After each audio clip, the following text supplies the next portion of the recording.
नाज़रीन, काछे जे शहर टंडो रहीम ख़ान जे शहरिन बरसातन सबब तबाह थियल यूनियन काउंसिल जे ऑफिस जी मरम्मत न थियण ख़िलाफ़ एहतिजाजी मुज़ाहिरो कयो। उन हवाले सां तफ़सील ॾिसूं था मोहम्मद हसन जमाली जी रिपोर्ट।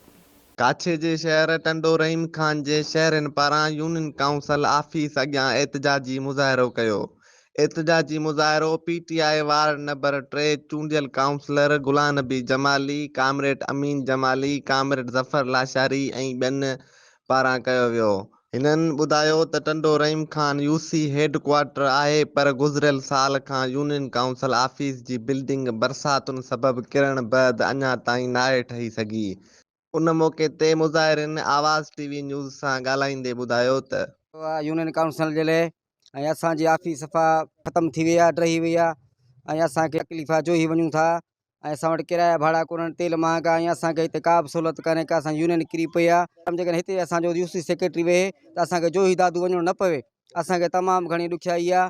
UC सेक्रेटरी असांजे लाइ हिते ज़रूरी आहे। ऑफिस हूंदो त ऑफिस हूंदी त UC सेक्रेटरी वेंदो, ऑफिस न हूंदी त UC सेक्रेटरी किथां वेंदो। ऐं चूंडियल नुमाइंदनि खे अर्ज़ात ऐं असांखे हीअ ऑफिस ठाराए ॾिनी वञे। अॼु एहतिजाज इन जे लाइ कयो आहे जो असांजी बिल्डिंग यूनियन काउंसिल ड्रही वई आहे बरसातुनि में, को बि पुछण वारो कोन्हे।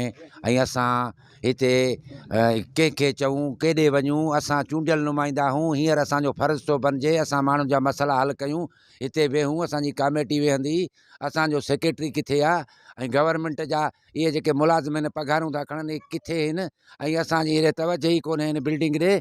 असां ॾोह किड़ो कयो, हीअ बेफारम जे लाइ किथे वञनि, सर्टिफिकेट जे लाइ किथे वञनि, हिते चेयरमैन जी सही खपंदी, हिते अमलो खपंदो, हिते वेहे, हिते केतिरा पघारदार आहिनि, पघारूं पिया था मुफ़्त में खणनि गवर्नमेंट जूं, उहे केॾे विया आहिनि, केॾे वेंदा। ऐं हिते जॻह किरी पई आहे, केर बि कोन्हे को ठहिराइण वारो, केरु पुछण वारो बि कोन्हे। टंडो रहीम ख़ान जी यूनियन काउंसिल आहे, ही किरियल आहे अरसे खां वठी। यको हिते न हिन जी मरामत कराए ॾिनी वञी, न को हिन में को अमलो ई मुक़ररु आहे, केर बि हिन में न आहे। जे सेक्रेटरी आहे त हिते न आहे, सर्टिफिकेट हुजे, पैदाशी रहाशी, उन जे लाइ हिते हुजे त बहितरु आहे। ग़रीब माण्हू ओॾे वञे, दरबदर थिए, चकर कटे, जे हिन UC में हिते कंहिंजो कंहिं ग़रीब जो कमु थिए त बहितरु आहे। पर हिन UC खे गवर्नमेंट खे हेॾे ध्यानु हुजणु खपे, सिंध गवर्नमेंट खे, त हीअ असांजे शहर जी UC यूनियन काउंसिल आहे, हिनखे बि ठाराए ॾेई मरामत कराए ठाराए ॾियनि त हिते अमलो वेहंदो, त हिते माण्हुनि जे लाइ सुख थींदो। जोई में यूनियन काउंसिल आफिस क़ाइमु थियण सबबि यूनियन काउंसिल जी 27,000 आबादी UC सतह जे कागज़ी कार्रवाई लाइ दरबदर बणियल आहे। हिननि DCO दादू समेत ॿियनि वसवारनि खां घुर कंदे चयो त जल्द खां जल्द टंडो रहीम ख़ान UC आफिस जोई बदिरां टंडो रहीम ख़ान में क़ाइमु कराए माण्हुनि खे दरबदरी खां बचायो वञे।